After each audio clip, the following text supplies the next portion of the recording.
오신 에일의 성도님들 주님의 이름으로 환영합니다. 찬송가 564장 예수께서 오실 때에 함께 찬송드리겠습니다.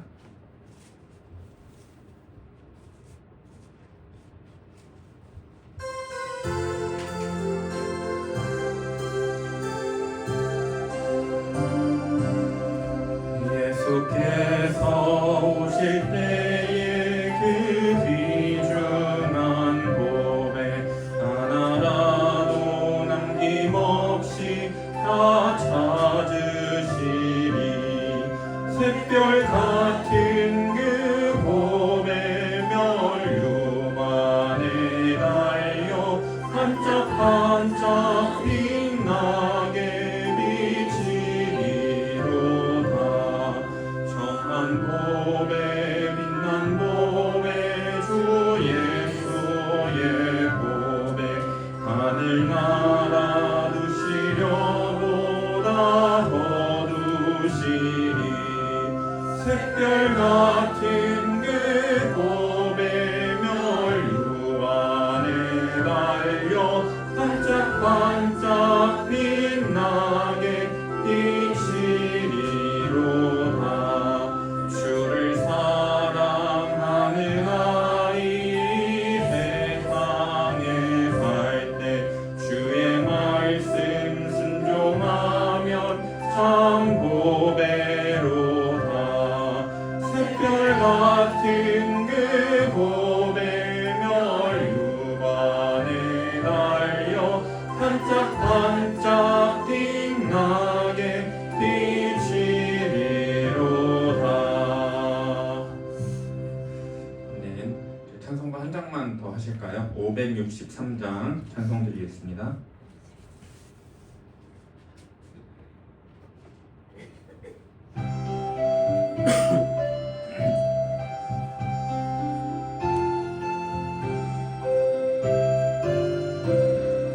예수 사랑하심을 성경에서 배웠네.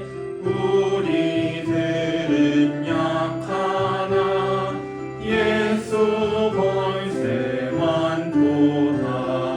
날 사랑하심 날 사랑하심 날 사랑하심 성경에 쓰였네. 나를 사랑하시고 나의 죄를 다시서 하늘 문을 여시고 들어가게 하시네. 날 사랑하심 날 사랑하심 날 사랑하심 성경에 쓰였네. 내가 연약할수록 더욱 귀히 여기사 높은 보좌 위에서 낮은 나를 보시네.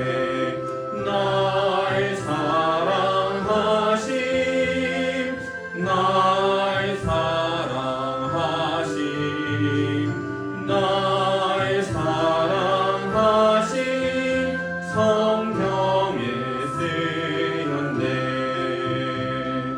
세상 사는 동안에 나와 함께 하시고 세상 떠나가는 날 천국 가게 하소서. 날 사랑하심 날 사랑하심 날 사랑하심 성경에 쓰였네. 아멘. 사도신경하심으로 수요예배 시작하겠습니다.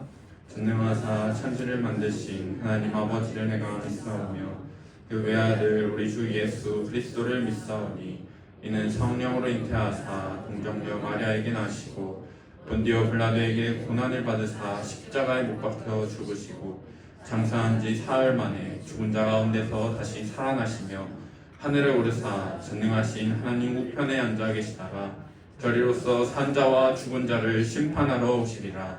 성령을 믿사오며 거룩한 공회와 성도가 서로 교통하는 것과 죄를 사하여 주시는 것과 몸이 다시 사는 것과 영원히 사는 것을 믿사옵나이다. 아멘. 찬송가 1장 하나님 앞에 올려드리겠습니다.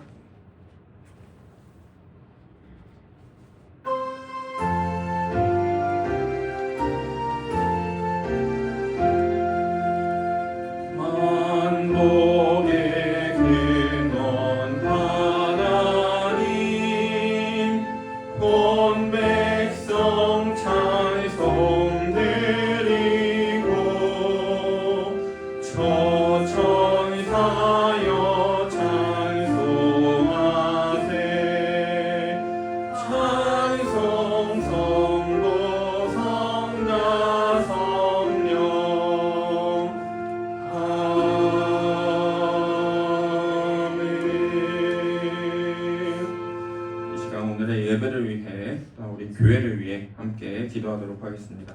하나님 감사합니다. 주님께서 우리에게 귀한 예배의 자리, 주님께서 우리에게 귀한 교회를 위하여 또 섬기고 교회를 위해 기도할 수 있는 자리 주님 감사합니다. 하나님 오늘 주님 앞에 나아가는 이 귀한 시간 온전히 주님의 일하심을 바라며 주님의 도우심을 구하며 나아가는 귀한 시간 되게 하여 주시옵고 아버지 자리를 찾아 주님 앞에 나온 우리 귀한 수요예배 성도님들 한 사람 한 사람 기억하여 주셔서 아버지 주님 앞에 우리의 상한 심령 내어드리며 나아가오니 주님 이곳에 우리와 함께하여 주셔서 아버지 우리의 마음 가운데 자정하여 주시옵고 오늘 선포되어지는 말씀 가운데 우리의 귀를 기울이게 하여 주시옵소서. 주님의 일하심을 간절히 구하오니 아버지 우리 가운데 역사하여 주시옵고 아버지 우리 가운데 함께하여 주시옵소서. 기도하겠습니다. 하나님 감사합니다. 사랑하는 우리 내일의 새벽 수요 예배 성도님들 이 자리에 불러주시고 함께 말씀 듣게 하여 주시니 감사합니다.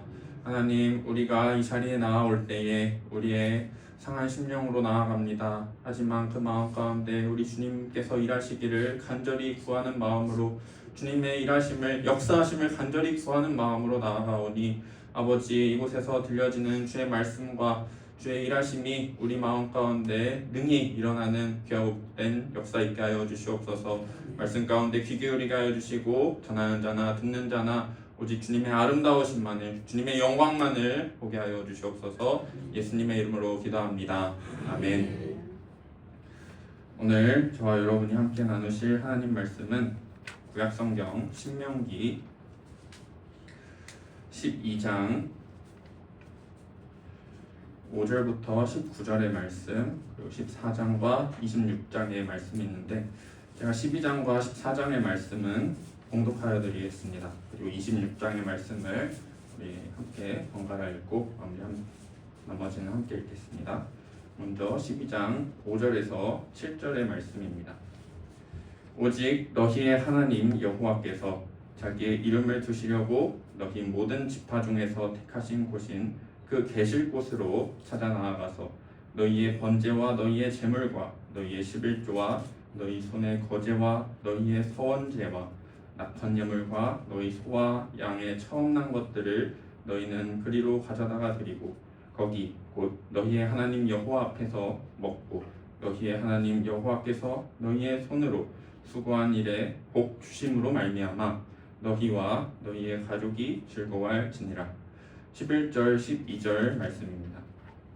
너희는 너희의 하나님 여호와께서 자기 이름을 두시려고 택하실 그곳으로 내가 명령하는 것을 모두 가지고 갈지니 곧 너희의 번제와 너희의 희생과 너희의 11조와 너희 손의 거제와 너희가 여호와께 서원하는 모든 아름다운 서원물을 가져가고 너희와 너희의 자녀와 노비와 함께 너희의 하나님 여호와 앞에서 즐거워할 것이요 내 성중에 있는 레위인과도 그리할지니 레위인은 너희 중에 분깃이나 기업이 없음이니라. 14절 말씀입니다. 오직 너희의 한 지파 중에 여호와께서 택하실 그곳에서 번제를 드리고 또 내가 내게 명령하는 모든 것을 거기서 행할지니라. 17절과 19절의 말씀입니다. 너는 곡식과 포도주와 기름의 11조와 내 소와 양의 처음 난 것과 내 서원을 갚는 예물과 내 낙헌 예물과 내 손의 거제물은 내 각 성에서 먹지 말고 오직 내 하나님 여호와께서 택하실 곳에서 내 하나님 여호와 앞에서 너는 내 자녀와 노비와 성중에 거주하는 레위인과 함께 그것을 먹고 또 내 손으로 수고한 모든 일로 말미암아 내 하나님 여호와 앞에서 즐거워하되 너는 삼가 내 땅에 거주하는 동안에 레위인을 저버리지 말지니라. 14장 22절에서 29절의 말씀입니다. 너는 마땅히 매년 토지 소산의 11조를 드릴 것이며 내 하나님 여호와 앞 곧 여호와께서 그의 이름을 두시려고 택하신 곳에서 내 곡식과 포도주와 기름의 11조를 먹으며 또 내 소와 양의 처음 난 것을 먹고 내 하나님 여호와 경외하기를 항상 배울 것이니라. 그러나 내 하나님 여호와께서 자기의 이름을 두시려고 택하신 곳이 내게서 너무 멀고 행로가 어려워서 내 하나님 여호와께서 그 풍부히 주신 것을 가지고 갈 수 없거든 그것을 돈으로 받고 그 돈을 싸가지고 내 하나님 여호와께서 택하신 곳으로 가서 내 마음에 원하는 모든 것을 그 돈으로 사되 소나 양이나 포도주나 독주 등 내 마음에 원하는 모든 것을 구하고 거기 내 하나님 여호와 앞에서 너와 내 권속이 함께 먹고 즐거워할 것이며 내 성읍에 거주하는 레위인은 너희 중에 분깃이나 기업이 없는 자이니 또한 저버리지 말지니라. 매 3년 끝에 그해 소산의 10분의 1을 다 내어 내 성읍에 저축하여 너희 중에 분깃이나 기업이 없는 레위인과 내 성중에 거류하는 객과 및 고아와 과부들이 와서 먹고 배부르게 하라. 그리하면 내 하나님 여호와께서 내 손으로 하는 범사에 내게 복을 주시리라. 26장 10절에서 16절까지의 말씀은 제가 한 절, 여러분이 한 절 번갈아 교독하고 마지막에는 함께 읽도록 하겠습니다. 10절 말씀입니다. 여호와여, 이제 내가 주께서 내게 주신 토지 소산의 만물을 가져간다이다 하고 너는 그것을 내 하나님 여호와 앞에 두고 내 하나님 여호와 앞에 경배할 것이며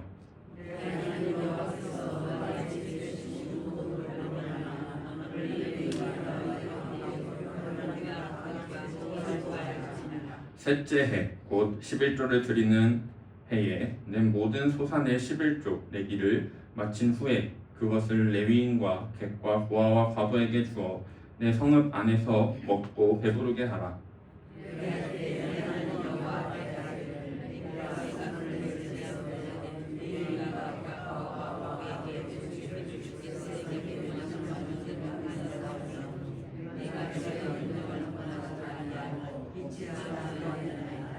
내가 애곡하는 날에 이 성물을 먹지 아니하였고 부정한 몸으로 이를 떼어두지 아니하였고 죽은 자를 위하여 이를 쓰지 아니하였고 내 하나님 여호와의 말씀을 청종하여 주께서 내게 명령하신 대로 다 행하였사오니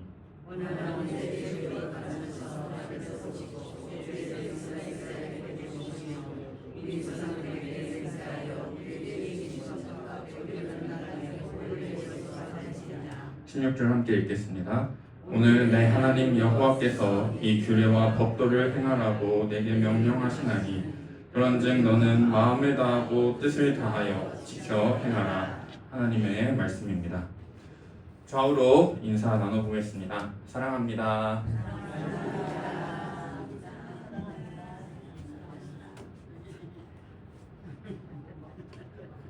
네, 성도님들은 성경을 사랑하십니까? 저도 성경의 이야기를 참 좋아하는데 제가 생각하는 성경의 매력 중에 하나는 어떤 하나의 주제를 여러 관점에서 바라볼 수 있다는 것입니다. 대표적인 것이 사복음서겠죠. 사복음서가 한 분 예수님에 대한 네 편의 초상이듯이 우리는 11조라는 주제에 대해서도 이 성경 전체의 다양한 문맥 속에서 살펴볼 수 있습니다.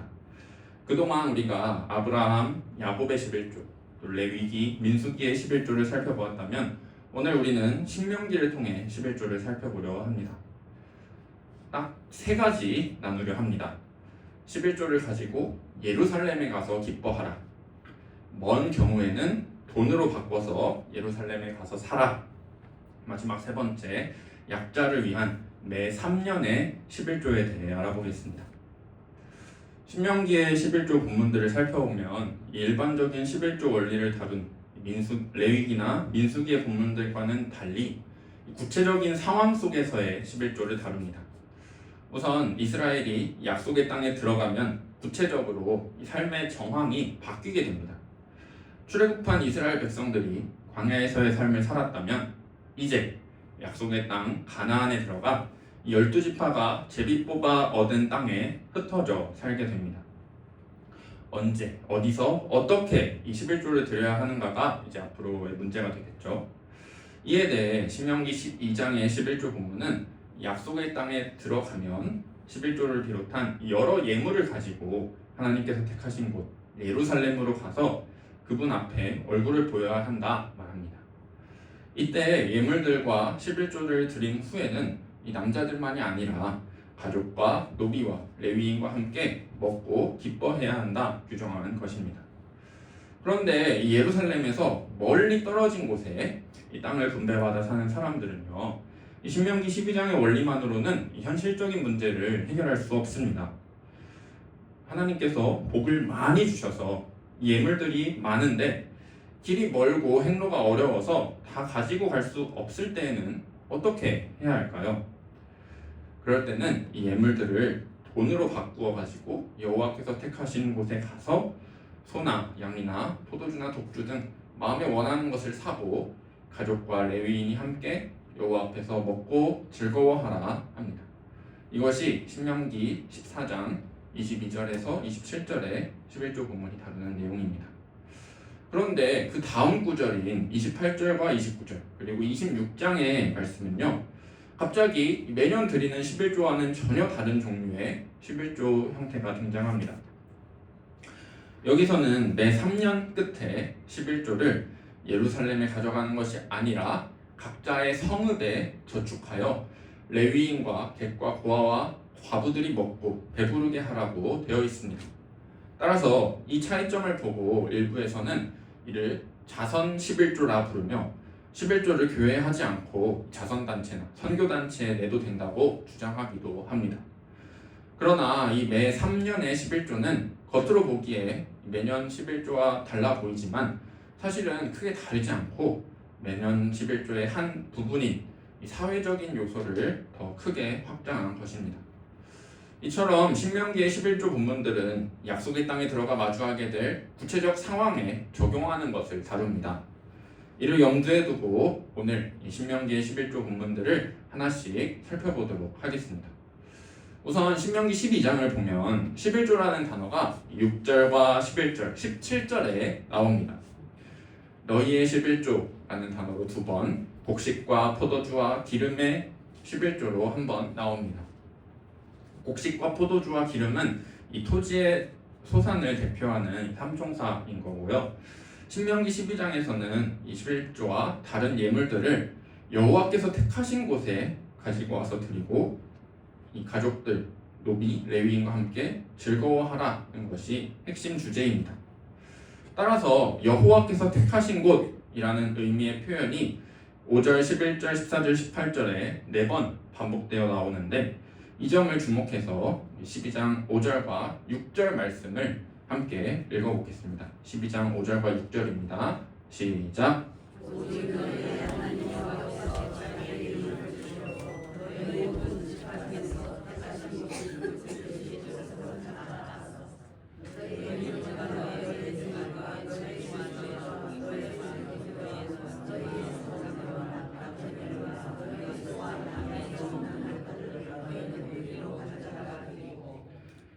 여호와의 이름을 두시기로 선택하신 곳의 중요성을 보려 합니다.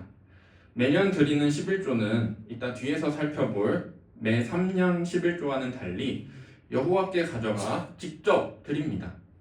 신명기가 이렇게 이스라엘이 11조와 여러 예물을 가지고 하나님께서 택하신 장소로 와야 한다는 것을 강조하는 이유는 무엇일까요? 이를 알기 위해서는 당시에 고대 근동 아시아의 정치 문화를 알 필요가 있습니다. 고대 근동 아시아에서는 종주인 황제가 수도에 머물고 있으면 그와 조약을 맺은 봉신들과 신하들은 정기적으로 수도를 방문하여 황제에게 충성을 맹세하고 곡물들과 예물들을 바치도록 되어 있습니다. 이는 고대 근동 아시아뿐만 아니라 한국 역사에서도 볼 수 있습니다. 예를 들어 조선에는 명나라에 대하여 1년에 3번 사절을 파견했습니다. 이때 곡물을 바쳐야 했는데 금, 은, 마필, 인삼, 호피 등만이 아니라 처녀와 환관을 바치게 했다고 합니다.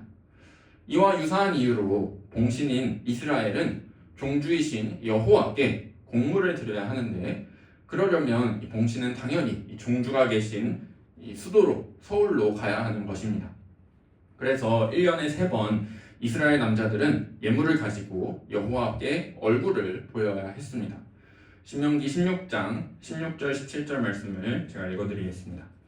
너의 가운데 모든 남자는 1년에 3번 곧 무교절과 77절과 초막절, 지금 3번이 나오죠. 무교절, 77절, 초막절.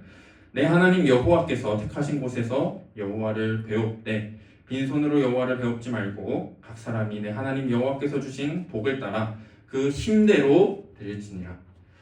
이스라엘이 하나님께서 택하신 곳으로 예물을 가져가야 하는 것은 선택사항이 아니라 필수사항입니다. 하나님께서 택하신 곳은 단지 예물을 드리는 곳이 아니라 하나님께서 계시는 곳이기 때문입니다.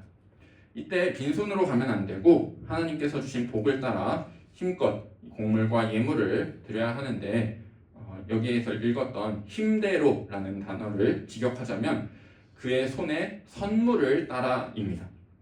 선물, 이 봉신인 이스라엘은 빈손이 아니라 손에 선물을 가지고 종주이신 여호와의 얼굴을 배워야 합니다. 즉 11조는 종주가 계신 곳에 가서 드리는 선물, 곡물입니다. 특별히 여기서 11조는 이스라엘이 여호와께서 택하신 곳에 가져가야 할 7가지 예물들 중에 하나입니다. 우리 6절 말씀을 한번 읽어보도록 하겠습니다. 12장 6절입니다. 시작. 너희의 번제와 너희의 제물과 너희의 11조와 너희 손의 거제와 너희의 서원제와 낙헌 예물과 너희 소와 양의 처음 난 것들을 너희는 그리로 가져다가 드리고. 아멘. 이 모든 예물들이 함께 즐기는 이 절기의 비용으로 사용됩니다. 즉 이스라엘 자손은 11조와 함께 이런 여러 예물들을 준비해서 여호와께서 자기의 이름을 두시려고 택하신 곳으로 가져가서 선물들을 여호와께 먼저 드리고 여호와 앞에서 가족과 노비와 레위인과 함께 먹고 마시며 즐거워해야 한다는 것입니다. 그런데 여기서 주목할 것이 있습니다. 신명기 12장에서는 6절, 11절, 17절에서 3번씩이나 이 헌물들의 종류를 일일이 열거합니다. 이렇게 굳이 3번씩이나 반복하는 이유는 무엇일까요? 여호와께서 이 3번의 반복을 통해 주제를 발전시키며 강조하려고 하셨기 때문입니다. 우리 우선은 이 헌물의 종류를 열거하여 이스라엘 자손은 이 여호와 앞에 드리기를 아까워해서는 안 된다는 것을 강조합니다. 신명기를 읽어보면 하나님이 주시는 땅에서 살기 위해서는 삶의 전 영역에서 값비싼 대가를 치러야 했음을 알 수 있습니다. 7년째는 빚을 면제하고 종을 해방해야 했습니다. 함부로 저당을 잡거나 전당물을 오래 잡으면 안 됩니다. 종의 임금을 바로 지불해야 합니다. 약자를 위해 떨어진 이삭을 내버려두는 경제적 손실을 감수해야 합니다. 지계표를 존중하여 이웃의 재산을 존중하고 욕심을 자제해야 합니다. 성적 순결을 지켜야 합니다. 계대 결혼의 의무를 지켜야 합니다. 공평한 저울을 사용해야 합니다. 이러한 규정들을 지키려면 경제적 손실도 감수하고 욕심도 자제하고 세심하게 자신의 삶의 전 영역에서 하나님의 말씀을 순종해야 했습니다. 성적인 성결을 지키며 가족을 공정하게 보살피며 가정의 윤리를 지키는 것도 나름대로 대가를 치르는 일이었습니다. 그렇다면 이런 비싼 대가를 치르며 하나님의 말씀을 모든 삶의 영역에서 순종해야 하는 이유는 무엇입니까? 이것이 하나님의 땅 안에서 이미 받은 축복을 지속적으로 누리며 살기 위한 최선의 방법이기 때문입니다. 이런 최선의 방법 중에 하나가 여러 헌물들과 함께 드린 11조를 가지고 하나님께서 택하신 곳에 가져가 드리는 것이었습니다. 그리고 7절 말씀은 이스라엘 자손들이 여호와께서 이스라엘의 손으로 수고한 일에 복 주심으로 말미암아 이 여호와께 11조와 예물을 드리고 여호와 앞에서 가족과 그리고 12절 말씀에 노비와 레위인들이 함께 먹고 즐거워해야 할 것이라 했습니다. 여기에 신명기 11조의 강조점이 분명히 드러나는데 여호와 앞에서 즐거워하며 드리는 기쁨의 헌물이라는 것입니다. 흔히 구약의 11조는 법으로 정해진 세금이며 신약의 헌금은 은혜로 드리는 것이라 해석하는데 이는 성경을 오해한 것입니다.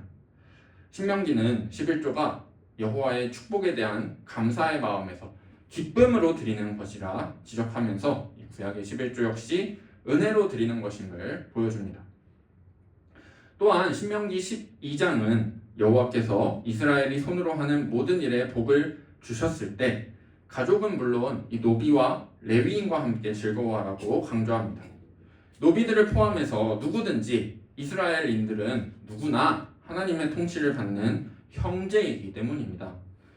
한편 레위인들은 여호와께서 기업이셨기 때문에 땅을 기업으로 받지 못했습니다. 따라서 토지의 소출과 소와 양의 소산을 가지고 여호와 앞에서 먹고 마실 때 잊어서는 안 되는 형제들이 레위인이었습니다.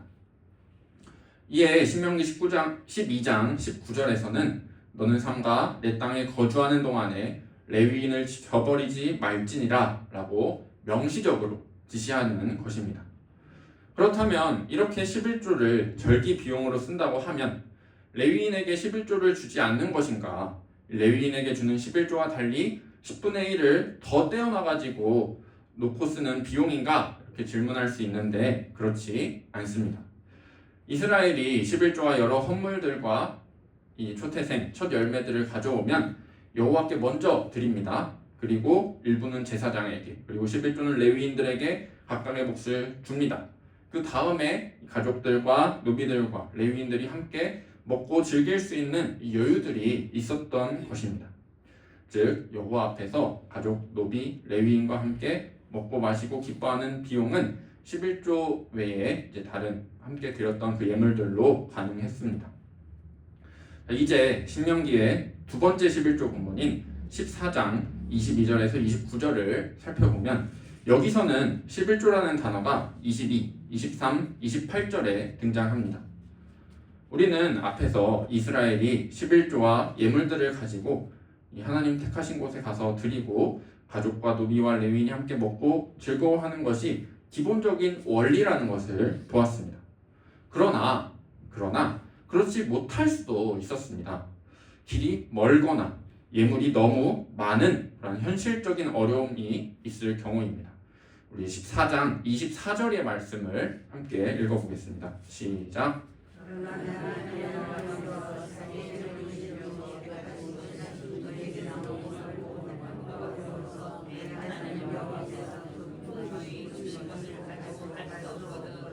아멘. 하나님께서 복을 주셔서 가지고 갈 수가 없을 정도로 많다고 합니다. 상상만 해도 참 기쁜 일이죠. 그런데 정말 이 11조와 예물을 가지고 먼 길을 가는 것은 쉽지 않습니다. 따라서 신명기 14장은 이러한 상황을 염두에 둔 대안을 제시합니다.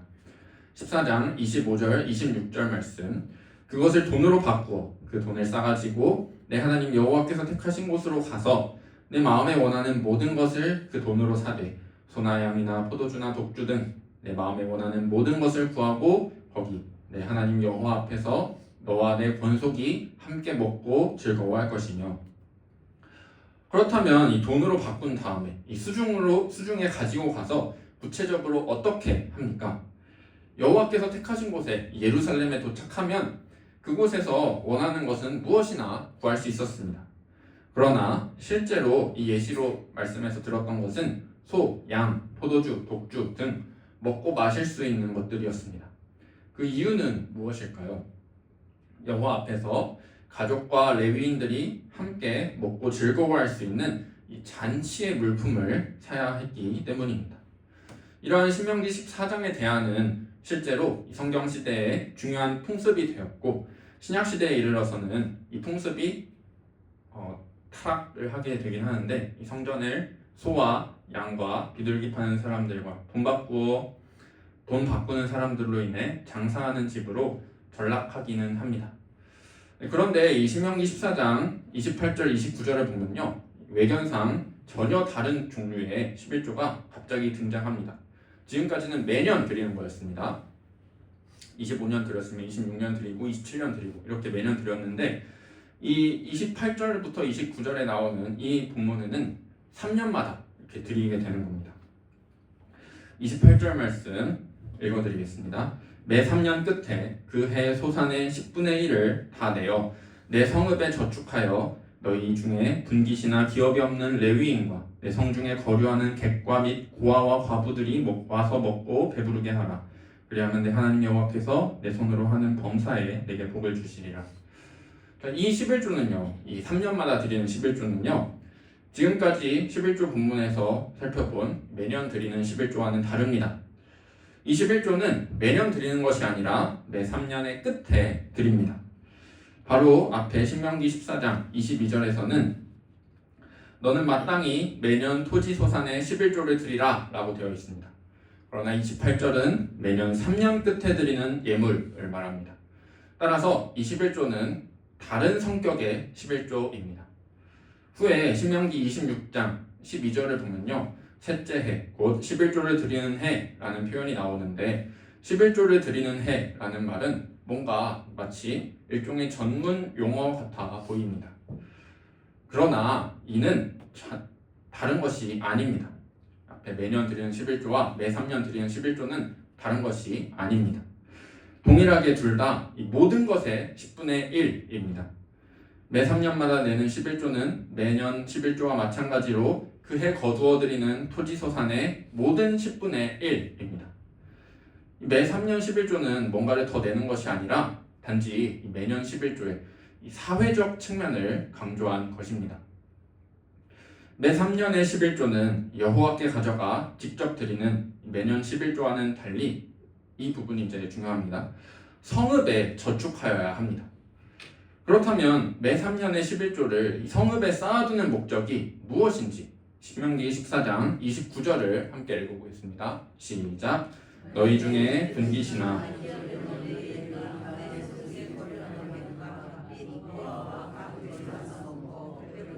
거기까지 먹다, 배부르다 라는 동사가 매 3년의 11조를 성읍에 두는 목적입니다. 목적은 먹고 배부르게 하기 위해서입니다.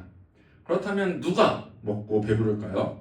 바로 29절에 나오는 이 4개의 주어, 레위인, 객, 고아, 과부들입니다. 하나님께서 레위인과 객과 고아와 과부를 배부르게 할 수 있는 이 정기적인 수익을 내는 방법으로 이 매 3년의 11조를 특별히 지정하신 것입니다.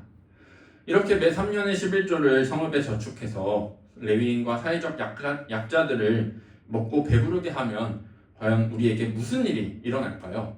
우리 29절의 나머지 부분 그리하면부터 함께 읽어보겠습니다. 시작. 그리하면 내 하나님 여호와께서 내 손으로 하는 범사에 내게 복을 주시리라. 아멘. 내 손으로 하는 범사에 내게 복을 주시리라 라는 말씀은 신명기에 3번 등장합니다. 이 2번은 여호와의 말씀에 순종하면 복을 받는다 라는 어떤 일반적인 원칙이고요. 그러나 하나님께서 이 구체적인 명령에 대해 이 명령을 지키면 너의 손으로 하는 모든 일에 복을 줄게 라고 확실하게 명확하게 약속하신 경우는 바로 이 매 3년의 11조 명령이 유일합니다. 11조를 하면 축복하시겠다는 약속이 직접 언급된 곳은 여기가 처음입니다. 물론 우리가 지금까지 살펴본 대로 모든 11조 본문은 축복과 연결되어 있습니다. 아브라함의 경우에는 하나님께서 적을 이기고 승리하게 하신 축복을 받았죠. 그리고 11조를 드렸습니다. 야곱의 경우에는 하나님의 축복의 약속을 받은 후에 약속이 성취되면 11조를 드리겠다 서원했습니다. 레위기의 11조 역시 하나님께서 토지의 소산과 가축의 축복을 주신 것이 전제됩니다. 민수기와 신명기의 11조 또한 약속의 땅에 들어와서 하나님이 베푸시는 축복을 맛본 후에 하나님께 11조 드림이 나옵니다. 그런 점에서 축복을 받기 위해 11조를 하는 것은 이 성경의 기본적인 성격은 아닌 것 같습니다. 축복을 받은 후에 11조를 감사함으로 드리는 것이 이 성경의 근본적인 가르침인 거죠. 그런데 이에 반해서 오늘 방금 우리가 읽었던 신명기 14장의 이 매 3년의 11조는 11조를 하면 축복하겠다고 직접 약속하십니다. 따라서 우리는 이런 축복의 약속도 인정해야 합니다. 기복주의라 주장하면서 하나님의 모든 축복을 거부하는 것이 아니라 인간은 하나님의 축복이 없으면 단 한순간도 살 수 없는 존재라는 것을 인정하는 것입니다. 자, 이제 신명기 11조의 마지막 본문 26장을 살펴보겠습니다. 신명기 26장의 11조 본문은 신명기 14장에서 이미 살펴본 매 3년의 11조를 다룹니다. 12절을 함께 읽어보겠습니다. 시작. 셋째 해 곧 11조를 드리는 해에 내 모든 소산의 11조 내기를 마친 후에 그것을 레위인과 객과 고아와 과부에게 주어 내 성읍 안에서 먹고 배부르게 하라. 매 3년의 11조의 기본적인 내용은요, 11조를 드리는 해라는 이 독특한 명칭이 등장하는 것과 이 소소한 차이를 제외하고는 신명기 26장과 14장이 비슷합니다. 그러나 26장은 14장에는 전혀 등장하지 않는 다른 부분이 들어있는데, 이렇게 매 3년의 11조를 드릴 때에 공적인 신앙 고백과 함께 청원 기도를 드리도록 한 부분입니다. 실제로 26장의 11조 본문은 매 3년마다 11조를 내라는 지시보다 신앙 고백 그리고 청원 기도를 합친 것이 3배 이상 깁니다. 그러니까 신명기 26장의 11조 본문은 공적인 신앙 고백과 축복의 이 청원 기도가 핵심입니다. 새로 첨가된 이 신앙 고백 그리고 축복의 청원 안에 매 3년의 11조의 정신이 강조되어 있습니다. 26장 12절에서 이 매 3년의 11조의 사용처를 언급합니다.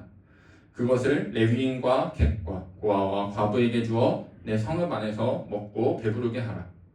여기서 이 매 3년 11조의 사용처는 신명기 14장의 매 3년의 11조와 동일합니다. 26장에는 이 성읍에 저축하라는 명령은 없지만 성읍 안에서 먹고 배부르게 하라고 한 것을 보면 성읍에 저축한 것이 분명합니다. 또한 11조를 소비할 수 있는 대상이 레위인, 객, 고아, 과부로 순서까지 신명기 14장과 26장이 동일합니다. 또한 먹고 배부르게 하라는 것도 정확히 같습니다.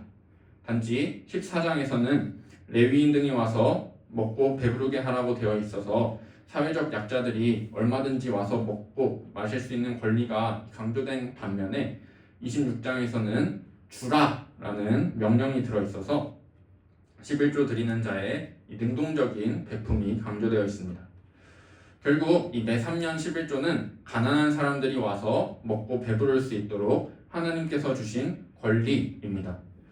물론 가난한 자들이 뻔뻔하게 와서 요구할 수 있는 권리는 아닙니다. 단지 모든 인간이 하나님의 형상으로 지음받아 먹고 배부를 수 있는 권리가 주어졌음을 강조합니다. 즉 매 3년의 11조는 부유한 자들이 하나님께서 주신 은혜에 감사하는 마음으로 가난한 자들을 형제로 여기고 그들의 권리를 인정하는 마음으로 베푸는 것입니다. 그리고 이제 마지막 신명기 14장과 가장 큰 차이점이었던 이 공적 고백과 청원 기도에 대해서 보겠습니다. 매 3년의 11조를 내어 이 레위인과 약자들에게 나눠줄 때 하나님 여호와 앞에서 선언해야 할 이 공적 고백문을 제시합니다. 이 공적 고백문은 우리가 아까 이야기한 것처럼 다른 11조 본문에서는 볼 수 없는 새로운 형태인데 크게 이 평행하는 두 개의 단락으로 나뉩니다. 우리 신명기 26장 13절과 14절을 함께 읽겠습니다. 시작. 그리할 때에 내 하나님 여호와 앞에 아뢰기를 내가 성물을 내 집에서 내어 레위인과 객과 고아와 과부에게 주기를 여호와께서 내게 명령하신 대로 명령대로 하였사오니 내가 주의 명령을 범하지도 아니하였고 잊지도 아니하였나이다. 내가 애곡하는 날에 이 성물을 먹지 아니하였고 부정한 몸으로 이를 떼어두지 아니하였고 죽은 자를 위하여 이를 쓰지 아니하였고 내 하나님 여호와의 말씀을 청종하여 주께서 내게 명령하신 대로 다 행하였사오니. 아멘. 매 3년 11조를 드릴 때 이 공적 고백은 총 10가지입니다. 핵심은 성물과 연관된 하나님의 명령을 온전히 지켰다는 이 선언입니다. 긍정의 측면과 부정의 측면에서 이 하나님의 명령을 철저히 지켰다 고백했습니다. 내가 성물을 내 집에서 내었다. 레위인과 객과 고아와 과부에게 주었다. 주께서 내게 명령하신 명령대로 하였다. 긍정적인 부분이죠. 내가 주의 명령을 범하지도 아니하였다.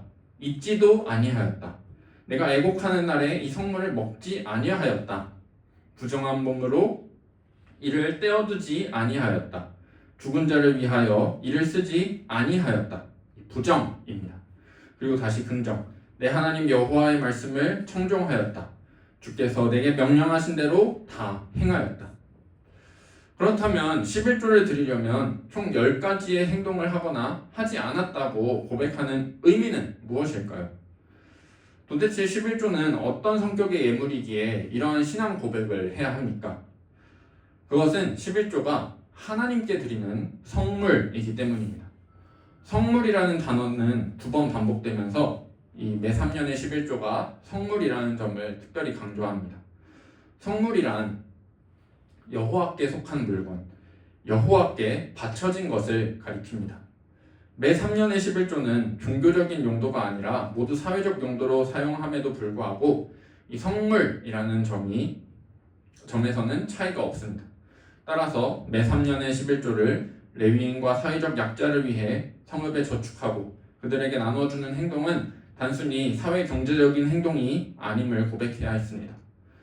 전부 성읍에 저축하여 하나도 남김없이 레위인과 객과 과부와 고아를 위해 사용하지만 설령 이렇게 예물의 단 한 부분도 제사의 형식으로 여호와께 직접 드리지 않았다 해도 매 3년의 11조는 원래부터 여호와께 속한 것이고 드려지기 전부터 이미 성물인 것입니다. 여기서 얻는 교훈이 무엇입니까? 우리가 드린 11조가 구제를 하거나 교회 운영비로 사용된다 하더라도 11조를 드리며 마치 내가 뭔가 자선을 베풀거나 자신이 교회 운영비를 내는 것으로 생각해서는 안 됩니다. 왜냐하면 11조는 원래부터 여호와의 것이요 성물이기 때문입니다. 물론 신자들은 출석교회로부터 혜택을 받기에 최소한의 운영비의 일부는 부담해야 한다고 보고 11조를 내는 것도 사실입니다. 이런 인식이 아예 없이 출석교회에 헌금하지 않는 사람들보다야 이런 생각을 하는 사람이 나은 것을 부인할 수는 없습니다. 하지만 11조는 어떤 의미에서도 이렇게 생각해서는 안 됩니다. 왜냐하면 11조는 원래부터 여호와의 것이었습니다. 또한 매 3년 11조를 레위인과 사회적 약자들에게 주는 행동은 그저 자비와 긍휼로 인한 박애주의적 조치여서는 안 되었습니다. 종주이신 여호와의 명령에 순종하는 신앙적 행동으로 매 3년 11조를 약자에게 주는 것이라는 점을 기억하도록 하기 위해 우리 말씀에서 주께서 내게 명령하신 대로 다 행하였사오니 라는 문구를 반복하게 한 것입니다. 또한 매 3년 11조를 드리는 것은 여호와께 가져가 직접 드리는 것이 아니기에 우선순위에서 밀려날 수도 있고 솔직히 하고 싶은 마음이 들지 않을 수 있습니다. 그러나 매 3년 11조는 궁극적으로 이 봉신인 이스라엘이 종주이신 하나님께 순종하냐 아니냐의 문제인 것입니다. 매 3년 11조를 드리는 자는 이렇게 공적으로 고백을 한 후에 하나님께 축복을 간청해야 했습니다. 신명기 26장 15절 말씀 함께 읽겠습니다. 시작. 원하건대 주의 거룩한 처소 하늘에서 보시고 주의 백성 이스라엘에게 복을 주시며 우리 조상들에게 맹세하여 우리에게 주신 젖과 꿀이 흐르는 땅에 복을 내리소서 할지니라. 축복의 간구에는 순종의 근거가 있어야 했습니다. 따라서 14절 내 하나님 여호와의 말씀을 청종하여 주께서 내게 명령하신 대로 다 행하였사오니 라고 이렇게 고백한 후에 이런 간구를 해야 합니다. 그렇다고 해서 하나님 제가 순종했으니까 축복은 당연한 거죠? 라는 식의 주장은 아닙니다. 하나님의 축복은 이미 주어졌습니다. 이스라엘은 공적인 고백을 통해 족장들에게 땅을 주시겠다고 약속하시고 애국 땅의 종되었던 곳에서 건지시고 또 약속의 땅으로 인도하신 후에 땅을 차지하도록 주셨으며 이 토지에 소산을 주셨고 복을 주셨다 선언합니다. 여기서 이 청원 기도의 핵심은 우리가 순종했으니 하나님은 마땅히 복을 주셔야 한다는 요청이 아닙니다. 하나님께서 이미 족장 시대부터 출애굽과 광야 시대를 거쳐 가나안 정복의 거대한 구속사 가운데 복을 주셨고 약속의 땅에서 이미 복을 주셨고 우리가 이로 인해 순종의 반응을 보였으니까 지금까지 베푸신 은혜를 계속하여 내려주시고 복을 주시옵소서라는 의미인 것입니다. 이러한 기도를 기복적인 기도라 오해해서는 안 됩니다. 이러한 신앙 고백과 기도를 통해 우리는 매 3년의 11조가 그저 가난한 사람들을 구제하는 그런 자선적인 11조가 아니라 언뜻 강조되는 점은 뭔가 사회적인 자선에 있는 듯 보여도 그 본질은 강력한 종교적인 요소, 신앙 고백과 청원 기도임을 말합니다. 이러한 11조의 정신은 예수님의 정의와 긍휼, 믿음이라는 11조 정신과 동일합니다. 마태복음 23장 23절 화 있을진저 외식하는 서기관들과 바리새인들이여 너희가 박하와 회향과 근체의 11조는 들이되 율법에 더 중한 바 정의와 긍휼과 믿음은 버렸도다. 그러나 이것도 행하고 저것도 버리지 말아야 할지니라. 아멘. 우리가 지난 시간 살핀 민수기의 11조가 레위인들에게 각자의 몫을 각자에게 주는 보상으로 주어진 이 분배적 정의가 드러났다면 신명기 12장의 11조는 이스라엘이 하나님께서 택하신 곳에 찾아가 하나님께 예배하는 용도이기에 믿음의 정신을 보여줍니다. 14장과 26장의 이 매 3년의 11조는 과부, 고아, 객, 레위인을 사랑하는 긍휼의 정신을 보여줍니다. 5경 안의 11조 본문들도 예수님의 11조 정신을 보여주는 것이라 할 수 있습니다. 끝으로 이 신명기 매년의 11조 본문을 보면 11조를 가지고 하나님께서 택하신 곳에 가서 이 여호와 앞에서 먹고 즐거워하라 되어 있습니다. 여호와 앞에서 먹고 마신다는 것은 여호와께서 택하신 곳에서 먹고 마신다는 단순한 의미 이상입니다. 물론 여호와께서 택하신 곳이 바로 여호와께서 거주하시는 곳이기에 거기서 먹고 마시는 것은 여호와의 임재 앞에서 먹고 마신다는 뜻입니다.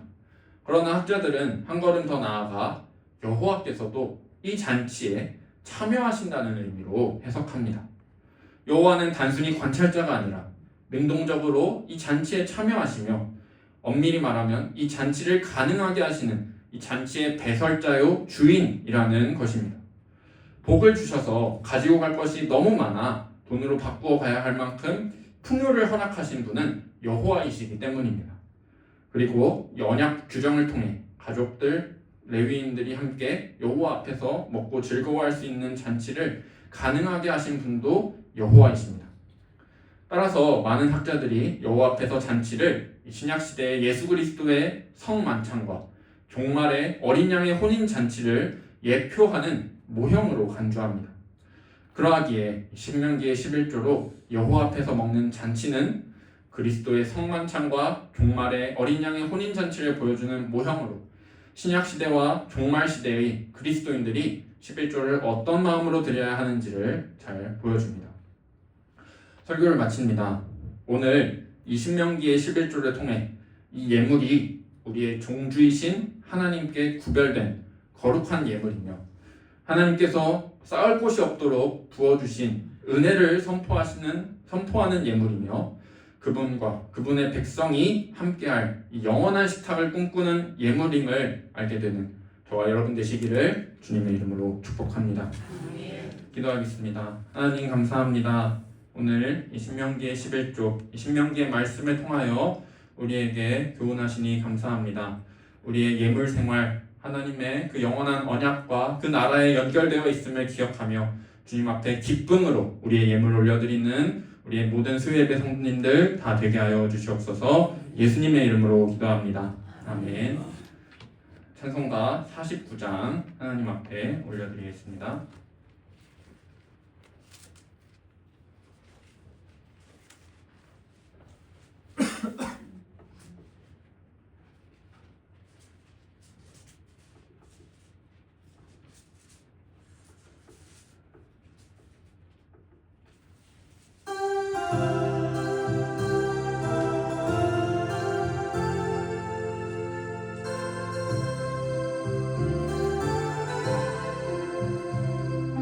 하나님이 언약하신 그대로 넘치도록 복을 내려주시고 마른 땅에 단비 내리시겠네. 11조 바칩니다. 뜸으로 봉사하며 우리 가진 재물로 11조 바칩니다. 11조 바칩니다.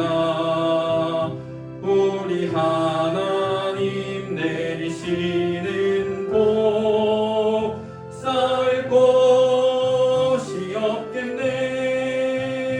악한 마귀 이겨 찬송 부르고 주의 말씀으로 자유 얻으며 오순절에 성령 받게 되겠네. 11조 바칩니다. 기쁨으로 봉사하며 우리 가진 재물로 11조 바칩니다. 11조 바칩니다. 우리 하나님 내리시는 복 쌓을 곳이 없겠네. 영화로운 날이 시작되어서 이 세상에 전쟁 다시 없으며 성도들과 함께 쉬게 되겠네. 11조 바칩니다. 기쁨으로 봉사하며 우리 가진 재물로 11조 바칩니다. 11조 바칩니다. 우리 하나님 내리시는 복 쌓을 곳이 없겠네. 하나님의 것을 모두 드리고 주님 주신 복을 감사하면서 호산나를 높이 주께 부르리. 11조 바칩니다. 기쁨으로 봉사하며 우리 가진 재물로 11조 바칩니다. 11조 바칩니다. 우리 하나님 내리시는 복 쌓을 곳이 없겠네. 우리 주님 가르쳐주신 기도로 예배 마치겠습니다. 그러므로 너희는 이렇게 기도하라. 하늘에 계신 우리 아버지여, 이름이 거룩히 여김을 받으시오며 나라의 임하옵시며 뜻이 하늘에서 이루어진 것 같이 땅에서도 이루어지이다. 오늘날 우리에게 일용할 양식을 주옵시고 우리가 우리에게 죄 지은 자를 사하여 준 것 같이 우리 죄를 사하여 주옵시고 우리를 시험에 들게 하지 마옵시고 다만 악에서 구하옵소서. 백의 나라와 권세와 영광이 아버지께 영원히 있사옵나이다. 아멘.